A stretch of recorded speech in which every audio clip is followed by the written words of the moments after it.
Welcome to the Learning Pines YouTube. We hope this video helps. You start by confirming the device and app where the ad appears and then open Settings immediately. Once done, locate Privacy or Notifications because those sections control ad behavior.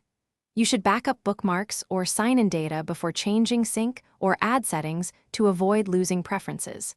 Make sure to grant access if the OS prompts. That lets you adjust system-level ad options. This first step gets you into the right menus quickly, so you can block or limit ads. You now dive into the middle steps. Within the app or browser, turn off personalized ads and ad tracking so servers stop tailoring content to you. Next, revoke site permissions for pop-ups and redirects. Doing this prevents intrusive overlays. Once that's set, install a trusted ad block extension or enable built-in content blocking for immediate relief.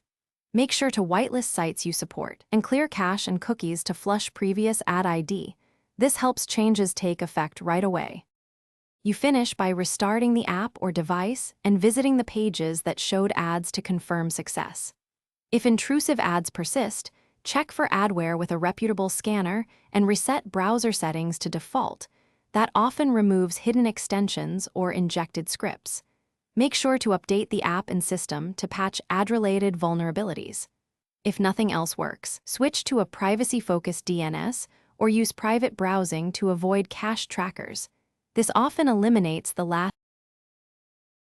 Thanks for watching. Consider subscribing if we helped you.